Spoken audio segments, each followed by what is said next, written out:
प्यारे विद्यार्थियों, आज हम लोग सीबीएसई ने जो नया सिलेबस जारी किया है टर्म 1 टर्म 2 का आप लोगों का पाठ्यक्रम, उस पाठ्यक्रम के विषय में हम लोग जानेंगे। क्लास 11th और 12 दोनों कक्षा के स्टूडेंटों के लिए, दोनों क्लास के विद्यार्थियों के लिए जो जारी हुआ है उसको मैं बताने जा रहा हूँ। Term wise new syllabus for class 11th and 12th देखिए लिखा हुआ है। तो आप लोग सावधानी से सुनेंगे, कुछ खास स्क्रीनशॉट जहाँ मैं बोलूँगा आपको उसको कर लेंगे ताकि कोई दिक्कत नहीं होगी। साथ ही साथ ये भी बताएंगे कि टर्म 1 में किस प्रकार के क्वेश्चन आएंगे, किस चैप्टर से, किस बुक से कितना नंबर का क्वेश्चन पूछा जाएगा, और टर्म 2 में किस प्रकार के प्रश्न आएंगे और कितने मार्क्स के आएंगे, किस प्रकार से सारी चीज़ें क्लियर कर दिया जाएगा आपका। तो ध्यान से देखते रहिए, सुनते रहिए। कोई दिक्कत हो तो कमेंट बॉक्स में लिखिए, उसे दूर किया जाएगा। ओके, तो सबसे पहले हम लोग क्लास 12th का देखते हैं कि इसमें कौन कौन सा पाठ टर्म 1 में पूछा जाएगा और टर्म 2 में कौन कौन सा, और उसके नंबर मार्किंग स्कीम किस प्रकार है। तो शुरू करते हैं। रेडी हैं आप लोग?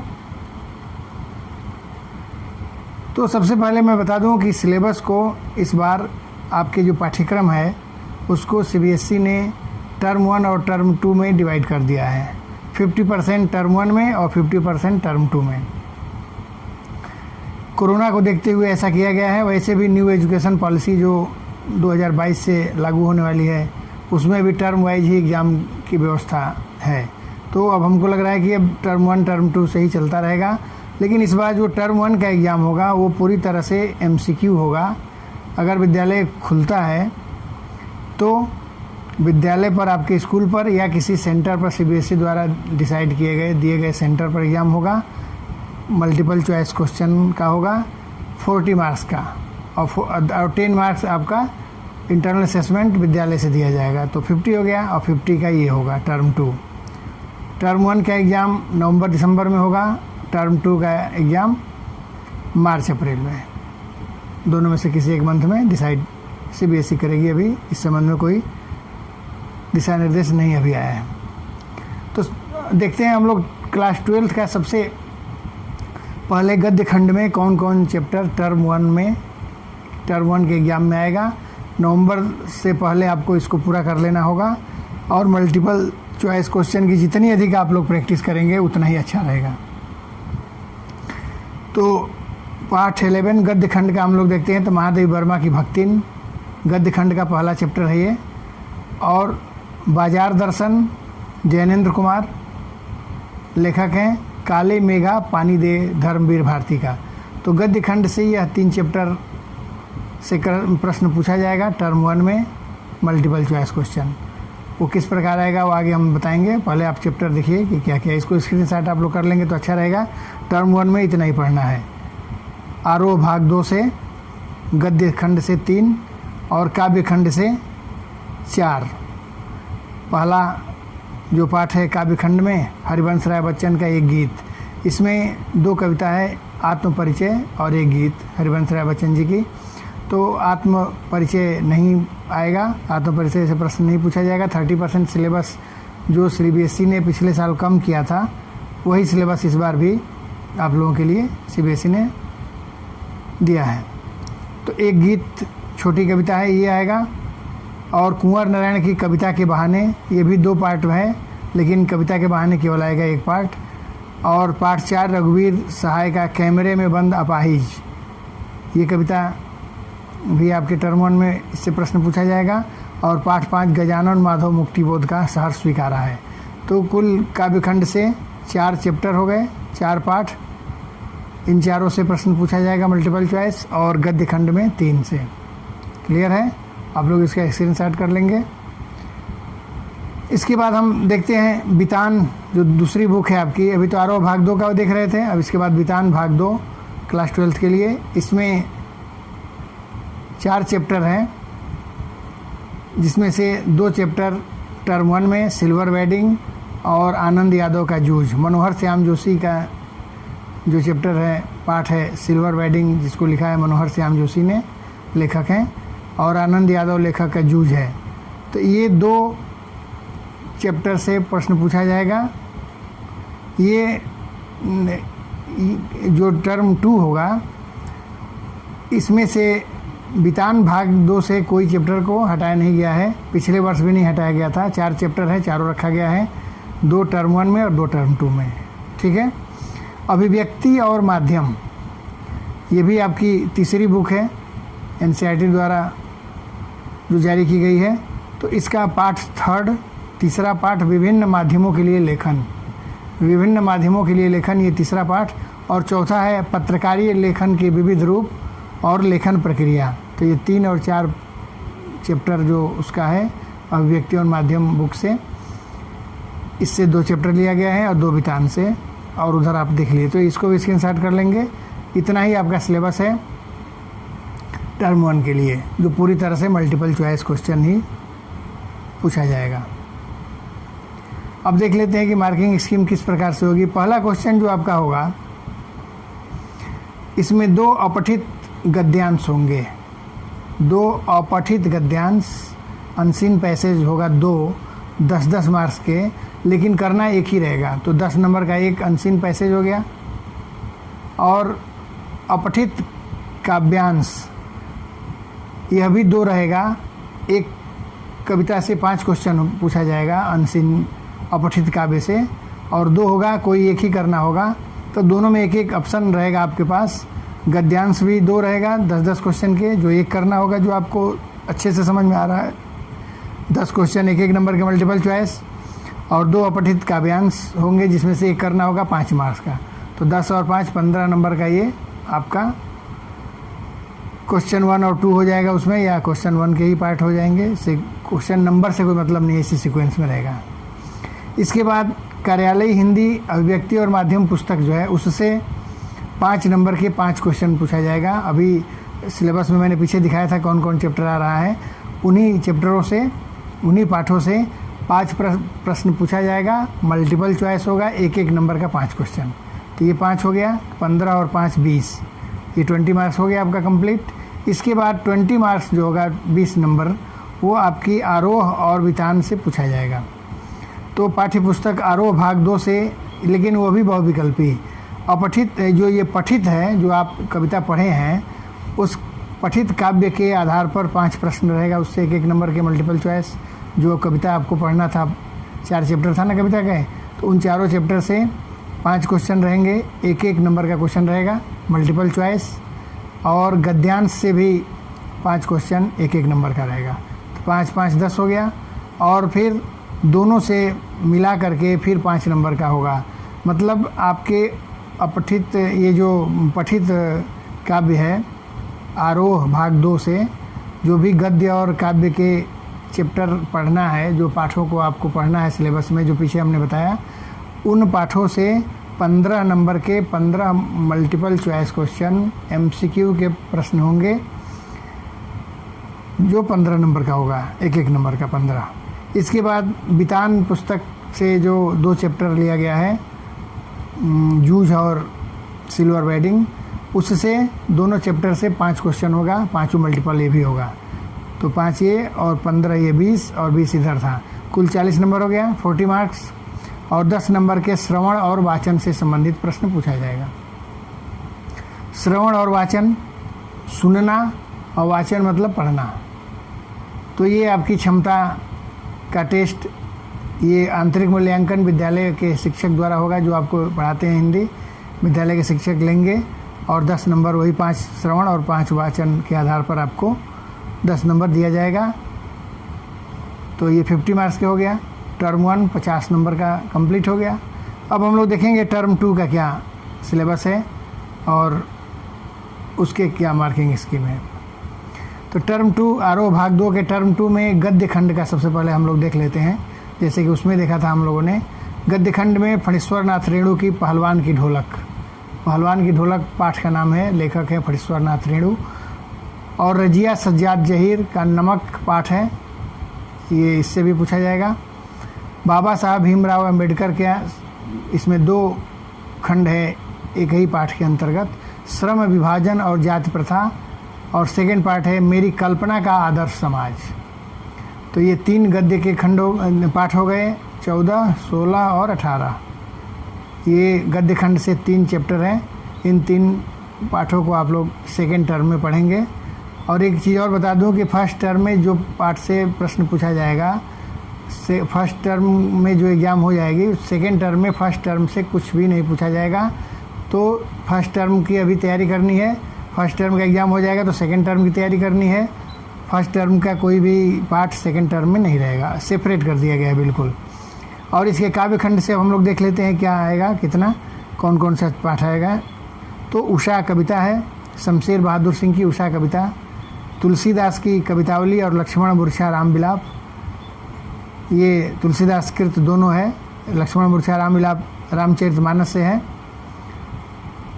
तो ये आपका पाठ 6 और पाठ 8 शमशेर बहादुर सिंह और तुलसीदास।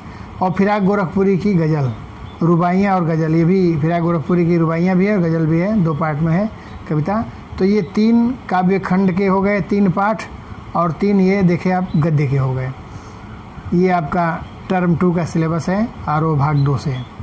इसके बाद वितान भाग 2 से देखते हैं कौन कौन सा है। उसका स्क्रीनशॉट आप लोग कर लिए थे, अब इसका भी स्क्रीनशॉट कर लेंगे। वितान भाग 2 से पाठ 3 ओम थानवी की अतीत में दबे पाँव। 4 चैप्टर है ये, इसमें 2 उधर टर्म 1 में और 2 ये बचा हुआ टर्म 2 में। एन फ्रैंक की डायरी के पन्ने, ये 2 चैप्टर हो गया, तो 2, 2, 4 पूरा ये वितान से कोई चैप्टर को हटाया नहीं गया है। अभिव्यक्ति और माध्यम की जो पुस्तक है तीसरी आपकी एनसीईआरटी द्वारा जो, तो पाठ 11 इसमें कैसे करें कहानी का नाट्य रूपांतर।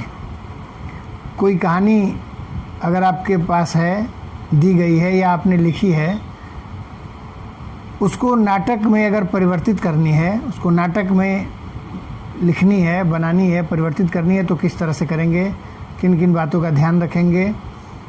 कहानी का डायलॉग में चेंज करना होगा, एक एक पात्रों का उस आधार पर बनाया जाएगा, तो इसके बारे में बताया जाएगा, इसमें पढ़ाया जाएगा।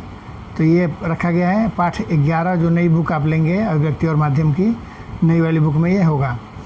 पाठ 12 कैसे बनता है रेडियो नाटक। अब देखिए बाकी नाटक तो स्क्रीन पर आप लोग पर्दे पर हो जाता है ना, जिसमें वहाँ पर डेकोरेट किया जाता है कि ऐसे घर का दृश्य होगा या डाइनिंग रूम का, तो डाइनिंग रूम का सेट तैयार किया जाता है, बैठने के लिए सोफे वगैरह लगे होते हैं, इत्यादि जो भी होता है सीन वैसा बना दिया जाता है, तो दर्शकों को दिखता है।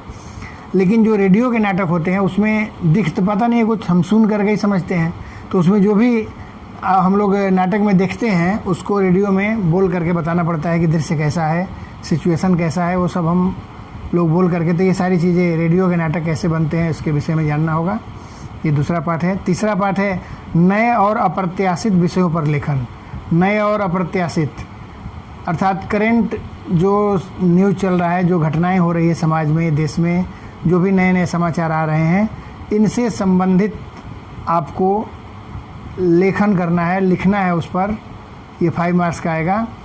तो नए नए कोई भी टॉपिक आपको मिलेंगे, उस नए टॉपिक पर आपको करंट से जुड़े रहना होगा, न्यूज़ देखते रहना होगा। नए नए करंट टॉपिक से कोई भी, हालांकि विकल्प रहेगा उसमें, 2 कम से कम रहेगा, एक करना होगा तो आप उसमें से एक करना होगा। इसके बाद पाठ 4 पत्रकारीय लेखन के विविध रूप और लेखन प्रक्रियाएं, ये भी उसमें रहेगा। और पाठ 5 विशेष लेखन स्वरूप और प्रकार। विशेष लेखन क्या होता है, विशेष लेखन के कितने प्रकार है, विशेष लेखन होता क्या है, इन सब चीज़ों के बारे में बताया जाएगा। तो इसमें हो गए 1, 2, 3, 4, 5 पाठ। इसमें 5 चैप्टर लिया गया है व्यक्ति और माध्यम से, 2 वितान से, 3 काव्य से और 3 गद्य से। ये आपका टर्म 2 का सिलेबस है। इसके बाद इसकी मार्किंग स्कीम को देख लिया जाए क्योंकि इसमें मल्टीपल नहीं होगा। तो टर्म 2 का ये जो सीबीएसई का है, साइट से आप लोग भी इसको निकाल सकते हैं, कोई दिक्कत नहीं है। तो ये कार्यालय हिंदी और रचनात्मक लेखन, इसमें 5 नंबर के एक क्वेश्चन करना होगा जो अधिकतम 150 शब्दों में लिखना है। शब्द की सीमा वहाँ लिखी रहेगी आपको, शब्द सीमा 150 वर्ड है, शब्द है। करना एक ही रहेगा पर कम से कम 2 क्वेश्चन रहेगा। इसमें आपको एक विकल्प भी मिलेगा। इसमें देखिए लिखा है दिए गए 3 नए अप्रत्याशित विषयों में से किसी एक, 3 रहेगा, 3 अप्रत्याशित विषय, नया करंट विषय कोई भी 3 दे दिया जाएगा, उस 3 में से कोई एक करना होगा। तो 3 में से जो जिस विषय के बारे में आपको जानकारी है आप उसके विषय में लिख लेंगे। 3 में से एक करना है, ऑप्शन आपके पास है, 5 नंबर का है, होगा ये 150 शब्दों में लिखना होगा। औपचारिक विषय से संबंधित पत्र लेखन, जो औपचारिक विषय है, औपचारिक पत्र होता है, तो उस औपचारिक पत्र जिसके अंतर्गत ये जो आप लोग रोज़गार के लिए पत्र लिखते हैं वो और बायोडाटा बनाते हैं, इनसे संबंधित भी प्रश्न पूछा जा सकता है। इसके अंतर्गत ये पत्र है औपचारिक पत्र, 5 नंबर का विकल्प सहित। इसमें भी 2 रहेगा, कम से कम 1 करना होगा, 5 नंबर का एक पत्र रहेगा औपचारिक। और तीसरा जो होगा कहानी नाटक की रचना प्रक्रिया, कहानी कैसे लिखते हैं, नाटक कैसे लिखते हैं, नाटक क्या है, कहानी क्या है, इन सब के विषयों में 2 लघु उत्तरीय प्रश्न होगा, एक 3 नंबर का और एक 2 नंबर का। 5 नंबर में 2 क्वेश्चन आपको करने होंगे, लेकिन दोनों के साथ विकल्प रहेगा, विकल्प सहित।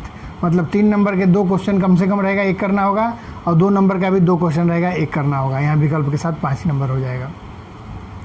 इसके बाद समाचार लेखन, फीचर लेखन, आलेख लेखन, इन सब पर भी प्रश्न पूछा जाएगा। 2 क्वेश्चन इसमें भी करना होगा, एक 3 नंबर का, एक 5 नंबर का। विकल्प यहाँ भी रहेगा, 3 नंबर का कम से कम 2 क्वेश्चन रहेगा, 1 करना होगा, 2 नंबर का भी 2 क्वेश्चन रहेगा, 1 करना होगा। क्लियर है? सब समझ में आ रहा है ना आप लोगों को? अगर डाउट होगी तो कमेंट में आप लोग लिखिए, और लिख भी रहा है कोई डाउट तो नहीं है किसी को अभी तक? होगा तो आपके डाउट को दूर किया जाएगा। पाठ्य पुस्तक आरोह भाग 2। अब आरोह भाग 2 से जो हम लोगों ने चैप्टर देखा कि कौन कौन सा आ रहा है पाठ, उससे, और अनुपूरक पुस्तक बितान भाग 2, इससे किस तरह के प्रश्न पूछे जाएंगे। तो काव्य खंड पर आधारित 3 प्रश्नों में से 2 प्रश्न करना होगा। कविता से संबंधित प्रश्न 3 पूछे जाएंगे, लेकिन करना 2 रहेगा, और दोनों 3-3 नंबर के रहेगा, 3 मार्क्स के, तो 6 नंबर का ये रहेगा। जबकि गद्य खंड में आपको 4 प्रश्न पूछा जाएगा, 4 प्रश्न पूछा जाएगा, करना 3 ही रहेगा, वो 3-3 नंबर के। तो गद्य खंड में 9 नंबर हो गया, 3 क्वेश्चन करना होगा 3 मार्क्स के, तो 9 मार्क्स गद्य से, और काव्य से 6 मार्क्स। ये आपकी सुविधा के लिए सीबीएसई ने किया है। कविता को समझने में कुछ बच्चों को दिक्कत होती है, परेशानी होती है, तो वहाँ 6 मार्क्स का ही पूछा जाएगा, और गद्य आसानी से आप लोगों को समझ में आ जाता है, तो गद्य से 9 नंबर का पूछा जाएगा। तो 9 और 6 15 मार्क्स हो गया इससे, आरोह और बितान से। इसमें 4 रहेगा, 3 करना होगा गद्य में, और काव्य में 3 रहेगा, 2 करना होगा। 3-3 नंबर का ये सब पूरा क्वेश्चन रहेगा। इसके बाद बितान जो दूसरी वाली बुक है, उसमें 2 चैप्टर पढ़ना था, लास्ट के दोनों, उसमें 2 क्वेश्चन आपको करना होगा, एक 3 नंबर का और एक 2 नंबर का। 2 क्वेश्चन करना होगा 5 नंबर में। 3 नंबर वाले भी 2 क्वेश्चन रहेंगे, 1 करना होगा, 2 नंबर वाला भी 2 रहेगा, 1 करना होगा, ऑप्शन रहेगा विकल्प के साथ। तो 5 ये हो गया, तो 20 वो और 20 ये, 40 नंबर टोटल हो गया। आपको रिटेन एग्जाम होगा जो मार्च या अप्रैल में होगा, ये सीबीएसई डिसाइड करेगी बाद में। सब कुछ ठीक रहा, कोरोना की स्थिति अच्छी रही तो विद्यालय पर या सेंटर पर होगा, और नहीं रहा तो उस समय सीबीएसई डिसाइड करेगी। और आंतरिक मूल्यांकन 10 नंबर का, 40 हुआ 10 नंबर का आंतरिक मूल्यांकन।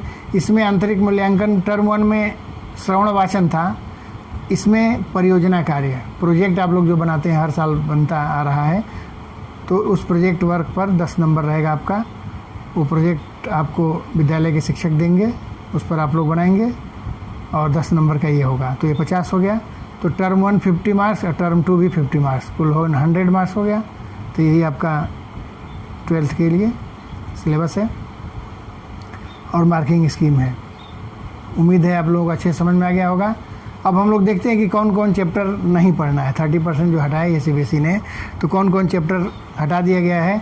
इन चैप्टर को आप लोग बुक में क्रॉस कर लेंगे। इसको पहले स्क्रीनशॉट कर लीजिए, स्क्रीनशॉट करने के बाद इसको इस पर क्रॉस लगा दीजिएगा चैप्टर पर।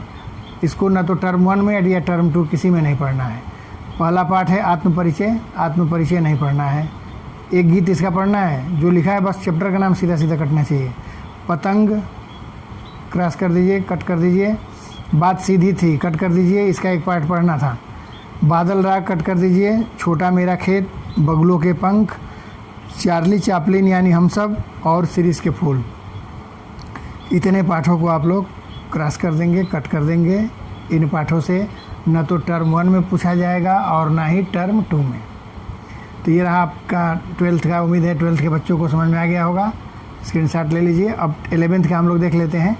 तो 11th का भी आप लोग समझ लीजिए अच्छे से कि 11th में कौन कौन चैप्टर से टर्म 1 में आएगा, टर्म 2 में कौन कौन चैप्टर से आएगा और किस तरह का पैटर्न होगा उसमें भी टर्म 1 और टर्म 2 में। तो इसको देखते हैं अब हम लोग।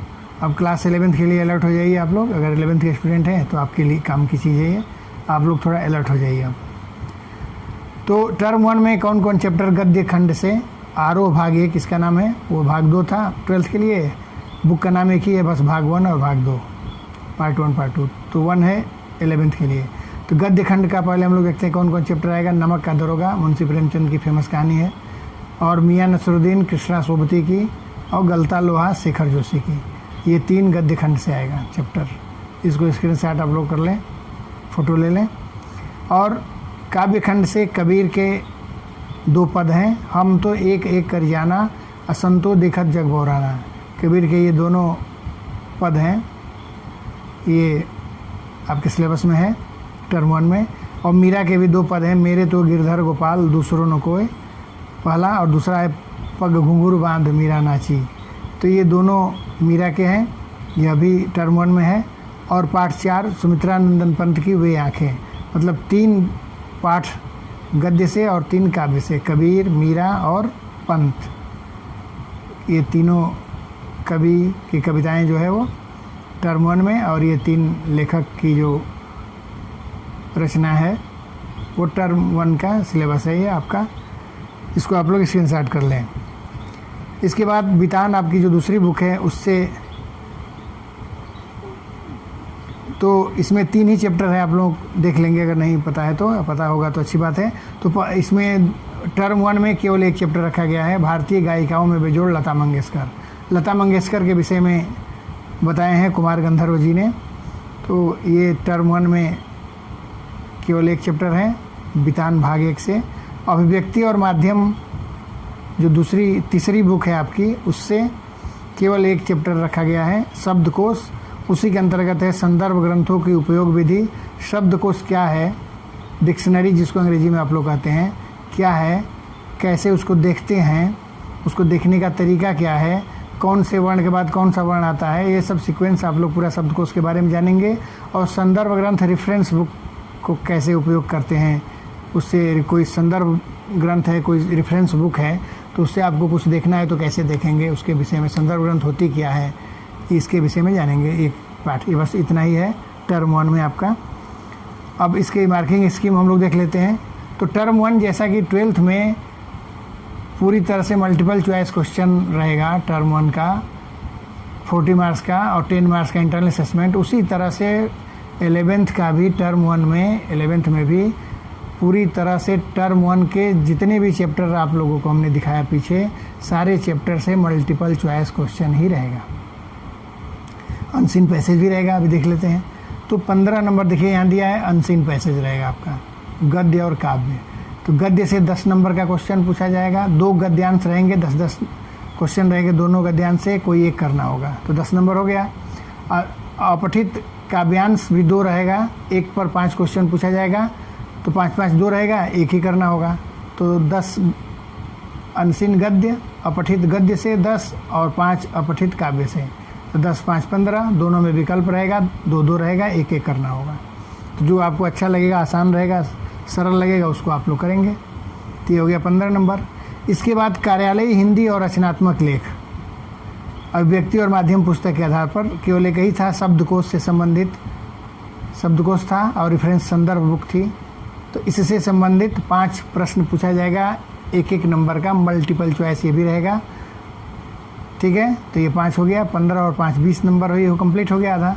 और 20 मार्क्स आपके आरोह और बितान से, जिसमें अपठित, ये जो पठित काव्यांश है, अपठित नहीं पठित, जो कविता आप लोग पढ़े हैं आरोह भाग 1 की पुस्तक से, जो काव्य हमने बताया था कौन कौन चैप्टर है पीछे, उन पाठों से, कविता के खंड से 5 क्वेश्चन पूछा जाएगा, 1-1 नंबर का, मल्टीपल चॉइस होगा। भावार्थ से संबंधित हो सकता है, कवि से संबंधित हो सकता है, या काव्य सौंदर्य से संबंधित हो सकता है।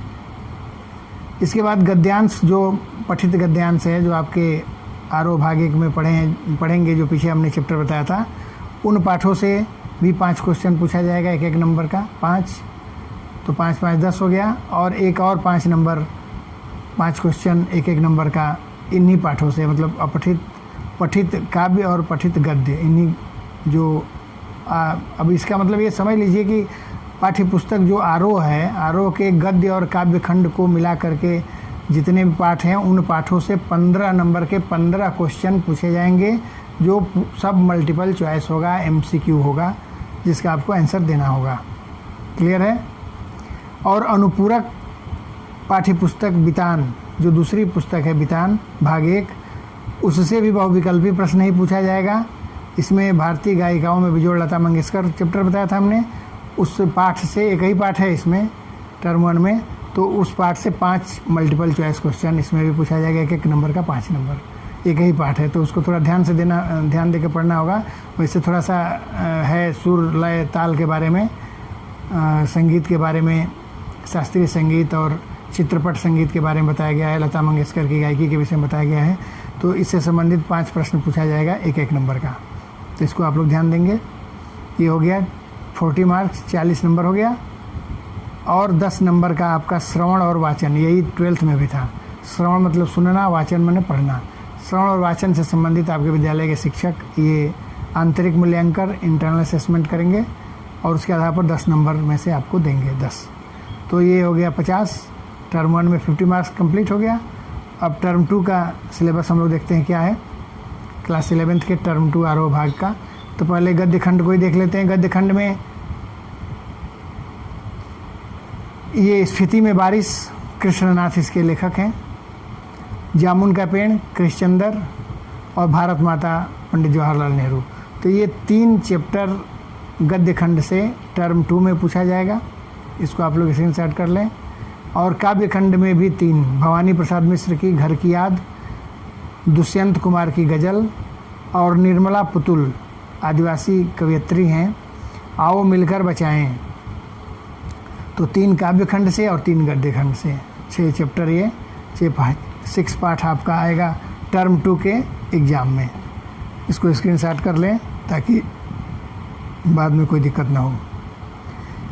अब टर्म 2 में जो बितान दूसरी बुक है आपकी, पुस्तक दूसरी बितान भाग 1, उससे कौन सा, तो हमने बताया था एक चैप्टर लता मंगेशकर वाला फर्स्ट है टर्म 1 में। अब बाकी जो 2 बचे हुए हैं, राजस्थान की रजत बूंदें, आलो आधर बेबी हलदार, ये आलो आधर बेबी हलदार के जीवन के बारे में बताया गया है, किस तरह से ये संकटों को झेली, और राजस्थान के लोग किस तरह से पानी के संकटों से जूझते हैं, कुआं कुई क्या है, कैसे बनता है, इन सब चीज़ों के बारे में जानना है। तो इस तरह से आपका हो गया टर्म 2 में। अभिव्यक्ति और माध्यम तीसरी जो बुक है, उससे 4 चैप्टर टर्म 2 में पूछा जाएगा। कार्यालयी लेखन और प्रक्रिया, पाठ 14 है उसमें, 14 नंबर पर। और पाठ 15 स्ववृत्त लेखन और रोजगार संबंधी आवेदन पत्र। स्ववृत्त लेखन होता है, बायोडाटा को बोलते हैं, बायोडाटा आप लोग जानते होंगे, रिज्यूम, उसको स्ववृत्त हिंदी में बोलते हैं। और रोजगार संबंधी आवेदन पत्र, कहीं वैकेंसी निकली है किसी विभाग में, तो किस तरह से आवेदन पत्र लिखेंगे, वो आवेदन पत्र और साथ में बायोडाटा अटैच करते हैं उसमें, तो ये सब चीज़ें इसमें बताई जाएगी। पाठ 15 में है, और नहीं भी होगा तो आपको बताया जाएगा। और पाठ 1 जन संचार माध्यम, और पाठ 2 पत्रकारिता के विविध आयाम, ये अभिव्यक्ति और माध्यम से है ये सब। तो 4 चैप्टर अभिव्यक्ति और माध्यम से है, इसको स्क्रीनशॉट कर लें आप लोग। यही टर्म 2 का सिलेबस है। अब इसमें इसके मार्किंग स्कीम को हम लोग देख लेते हैं। इसमें मल्टीपल चॉइस क्वेश्चन नहीं होगा, ये पूरी तरह से रिटेन होगा। इसका एग्ज़ाम बोर्ड का तो CBSE ने बताया है कि मार्च या अप्रैल में होगा। अब आप लोग का 11th और 9th का देखिए कब होता है, उसके थोड़ा पहले भी हो सकता है, कोई विद्यालय बाद में भी करा सकता है, विद्यालय के ऊपर डिपेंड है, या उसी दौरान गैपिंग में विद्यालय अपनी सुविधा अनुसार कराता है। और पेपर वगैरह ये CBSE द्वारा ही आएगा। तो इसमें क्या है, दी गई स्थिति या घटना, जैसे कि मैंने बोला था करेंट कोई टॉपिक मिलेगा जिस पर लिखना होगा, निबंधात्मक प्रश्न होगा, एक करना होगा लेकिन विकल्प रहेगा। विकल्प सहित मतलब कम से कम 2 तो रहेगा क्वेश्चन, टॉपिक 2 रहेगा, एक टॉपिक पर लिखना होगा नई स्थिति या घटना। कोई भी करेंट टॉपिक, नई घटना या स्थिति पर आपको दिया जाएगा प्रश्न। टॉपिक कोई 2 दे दिया जाएगा, कम से कम 2 दिया जाएगा, एक करना होगा 5 नंबर का। 150 वर्ड में निबंधात्मक 150 शब्द निर्धारित किया गया है, थोड़ा सा उससे कम नहीं रहना चाहिए, अधिक हो जाए। तो 5 नंबर ये हो गया। और औपचारिक अनौपचारिक पत्र, दोनों तरह के पत्र होंगे, ऑप्शन रहेगा, एक ही करना होगा। 5 नंबर का ये होगा। व्यवहारिक लेखन में प्रतिवेदन, प्रेस विज्ञप्ति, परिपत्र, कार्यसूची, कार्यवृत्ति से संबंधित 2 लघु उत्तरी प्रश्न पूछा जाएगा। 2 लघु उत्तरी, ठीक है, एक 3 नंबर का और एक 2 नंबर का। एक 3 और 2 विकल्प सहित। विकल्प का मतलब कि एक 3 नंबर के 2 क्वेश्चन पूछे जाएंगे, एक करना होगा, और 2 नंबर का भी 2 क्वेश्चन पूछा जाएगा, एक आपको करना होगा। ये विकल्प मतलब 3 नंबर के 2 क्वेश्चन होंगे, एक करना, और 2 नंबर का 2 क्वेश्चन होगा, एक करना है। तो 2-2 कम से कम रहेगा, एक एक करना होगा 5 नंबर का, 3 और 2 नंबर 5 का, इन सब टॉपिक पर। इसके बाद जनसंचार माध्यम और पत्रकारिता के विविध आयामों से संबंधित 2 लघु उत्तरी प्रश्न, 2 लघु उत्तरी प्रश्न इसमें भी पूछा जाएगा, एक 3 का, एक 5 का। जनसंचार माध्यम से संबंधित समाचार क्या है, पत्रकारिता क्या है, इस तरह से प्रश्न पूछे जा सकते हैं।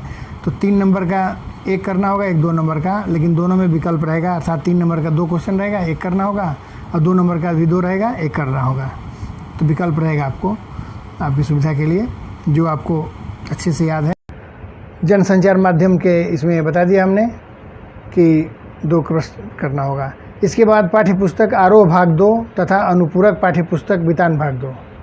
आरोह भाग 2 और वितान भाग 2 लिखा हुआ है यहाँ पर, लेकिन आपका क्लास 11th में भाग 1 है, यहाँ CBSE ने गलत प्रिंट है, मिस प्रिंटिंग है, तो ये भाग 1 है। भाग 1 आप लोग कर लेंगे इसको, आरोह और वितान का दोनों भाग 1 है। तो इसमें काव्य खंड पर आधारित जो कविता आपको पढ़ना है, हमने बताया था, जो काव्य खंड से है उससे 3 प्रश्न पूछा जाएगा, 3-3 नंबर के, करना 2 रहेगा। 3-3 नंबर के 2 क्वेश्चन करना होगा, लेकिन दिया जाएगा 3, एक कोई छोड़ सकते हैं जो समझ नहीं आ रहा है विकल्प के साथ। तो 6 नंबर का आपका काव्य से संबंधित, और 9 मार्क्स का गद्य से संबंधित 4 क्वेश्चन पूछ रहेगा, करना 3 रहेगा, इसमें भी विकल्प है। 3-3 नंबर के 3 क्वेश्चन करने होंगे। 9 मार्क्स हो गया, 9, 6, 15, 15 नंबर ये हो गया। और जो दूसरी पुस्तक है वितान भाग 1, उससे 2 प्रश्न पूछा जाएगा, एक 3 नंबर का और एक 2 नंबर का, दोनों में विकल्प रहेगा। 3 नंबर वाला भी 2 क्वेश्चन रहेगा, एक करना होगा, 2 नंबर वाला भी 2 क्वेश्चन रहेगा, एक करना होगा। एकदम क्लियर है। तो 20 इधर हो गया, 20 इधर, 40 हो गया। और 10 नंबर का आंतरिक मूल्यांकन विद्यालय से किया जाएगा, जो परियोजना प्रोजेक्ट बनाना होगा आपको। प्रोजेक्ट बनाते हैं हर साल, इस साल भी बनाना होगा आपको परियोजना कार्य में। 10 नंबर ये 50 हो गया। तो टर्म 1 50 मार्क्स, टर्म 2 50 मार्क्स। हमें उम्मीद है आप लोगों को एकदम समझ में अच्छे से आ गया होगा, क्योंकि बहुत ज़्यादा डाउट कोई नहीं कर रहा है, हल्का फुल्का है तो आपको डाउट बता ही दिया जा रहा है चैटिंग में। तो चलते हैं अब कि कौन कौन चैप्टर हटा दिया गया है, डिलीट पोर्शन कौन कौन सा है, इसको देखिए, ये बजा करके बता रही है, सब हटा दीजिए आप लोग। तो अप्पू के साथ 2.5 साल क्रॉस कर दीजिए, कट कर दीजिएगा बुक में, स्क्रीनशॉट इसका भी कर लें आप लोग। अप्पू के साथ 2.5 साल, इसको कट कर देना है। विदाई संभाषण, इसको कट कर देना है। रजनी कट कर देना है। आत्मा का ताप, ये भी कट कर देना है। पथिक कट कर देना है। चंपा काले काले अक्षर नहीं चिन्हती, इसको कट कर देना है। और हे भूख मत मचल, मेरे जूही के फूल जैसे ईश्वर, 8 जो पाठ है उसको भी कट कर देना है। और पाठ 9 सबसे खतरनाक, ये तो बहुत पहले से कटा हुआ था, ये सबसे खतरनाक जो 9 है चैप्टर, ये बहुत पहले से CBSE से हटा दिया गया था।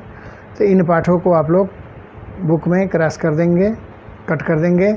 इन पाठों से न तो टर्म 1 में पूछा जाएगा और ना ही टर्म 2 में पूछा जाएगा। तो उम्मीद है आप लोगों को समझ में आ गया होगा किस तरह से पैटर्न CBSE ने डिसाइड किया है। पहले टर्म में मल्टीपल चॉइस की प्रैक्टिस करनी है, दूसरे टर्म में रिटन। तो रिटन की प्रैक्टिस अभी से करते रहना है। वैसे जो टर्म 1 में आएगा चैप्टर, वो टर्म 2 में उससे नहीं पूछा जाएगा। आपको 50% सिलेबस ही पढ़ना है नवंबर से पहले, और नवंबर में एग्ज़ाम होने के बाद 50% जो बचे हुए सिलेबस है उसको पढ़ना है। तो बहुत ही आपकी सुविधा हो गई इसमें। अब अच्छे मार्क्स आप ला सकते हैं अच्छे से पढ़ करके। इसी तरह से सारे सब्जेक्टों में है, हर विषय के टीचर अपने आपको बताएंगे।